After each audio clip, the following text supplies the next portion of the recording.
नमस्कार, मैं हिमांशु मिश्रा। आप देख रहे हैं हिंदू राष्ट्र 3.0। आज बात करते हैं कांग्रेस के परिवारवाद और कांग्रेस की नेताओं में जो एक अलग टकराव हुई है। देखिए, कांग्रेस में नेता तो थे मगर चलती सिर्फ एक ही परिवार की थी और एक की ही थी।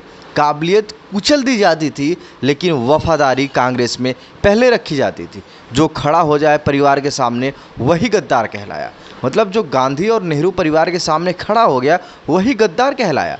कांग्रेस में कभी अच्छे नेताओं की कमी नहीं थी। कांग्रेस के बाद एनडी तिवारी, अर्जुन सिंह, नरसिंह राव, शरद पवार, बीवाई चौहान, बहुगुणा, प्रणब मुखर्जी, माधवराव सिंधिया, राजेश पायलट जैसे दिग्गजों नाम प्रधानमंत्री पद के काबिल थे।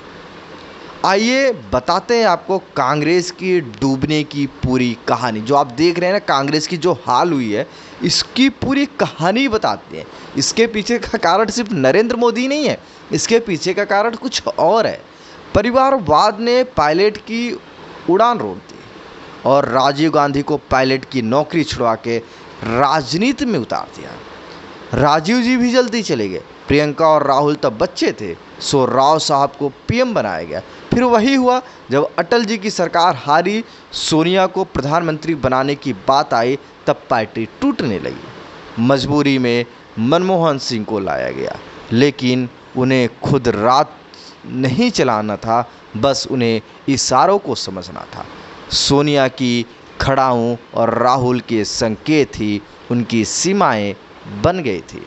मनमोहन सिंह जैसे पढ़े लिखे विद्वान अर्थशास्त्री को 10 साल तक पर्दे के पीछे रखा गया।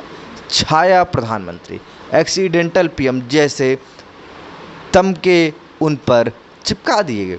मनमोहन सिंह के ऊपर एक कहावत बहुत सटीक बैठती है, आप कितने ईमानदार हो ये आप जानते हो, लेकिन जनता की नज़रों में आप क्या हो ये सबसे बड़ी बात होती है।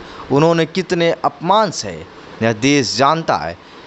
यही कांग्रेस की संस्कृति है, योग्यता को नज़रअंदाज कर दरबारी सोच को बढ़ावा देना। आप सब उदाहरण देख सकते हैं। ज्योतिरादित्य सिंधिया, सोनिया गांधी ने 2004 में जब खुद पीएम नहीं बन सकी तो युवराज को आगे लाने की रणनीति बनाई। 1992 में यही किया था जब नरसिंह राव को राहुल प्रियंका की ट्रेनिंग का जिम्मा सौंपा, लेकिन नरसिंह राव 2 महीने में ही कह दिया दोनों अभी अयोग्य हैं। उन्हें 10 जनपद लौटा दिया। 2014 में पूरी तैयारी थी राहुल को पीएम बनाने की, आधी कैबिनेट भी तैयार थी, लेकिन बनारस से निकला मोदी नाम का व्यक्ति जो पूरी स्क्रिप्ट फाड़ ले गया। मतलब लोग यहाँ तक कह रहे थे कि 2012 या 13 में राहुल को पीएम बना दो, राहुल को पीएम, स्टैंडिंग पीएम राहुल रहेंगे, उनके नाम पे चुनाव लड़ेगा। लेकिन मामला कुछ और हो गया।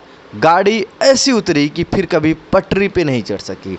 आज कांग्रेस की मोदी से नफरत 100% इसीलिए नहीं है वो बीजेपी से, बल्कि इसलिए है क्योंकि वो गांधी परिवार को आंखों में नहीं सुहाते। कांग्रेस अगर सच में संगठन बनाना चाहती तो खड़गे की जगह शशि थरूर जैसे नेता को अध्यक्ष बनाती, लेकिन मकसद संगठन नहीं दरबारी का राग था, इसलिए खड़गे जैसे सत्यवचन महाराज को अध्यक्ष बना दिया गया। आप सोच सकते हैं, खड़गे लगातार कह भी चुके हैं कि अगर आज मैं अध्यक्ष हूँ तो सोनिया गांधी की देन है, तभी मैं अध्यक्ष हूँ।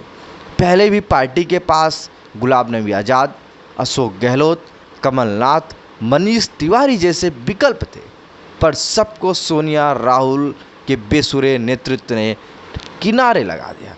आप समझ सकते हो कि कमलनाथ को मोदी लहर में भी छिंदवाड़ा से जीत गए थे। आज देखिए, मोदी सरकार ने कांग्रेस के पुराने नेताओं को जिस तरह अंतर्राष्ट्रीय मंचों पे भेजा, उससे साफ हो गया जिन्हें कांग्रेस ने खड्डे में डाल रखा था वो वही असली नंबर 1 है।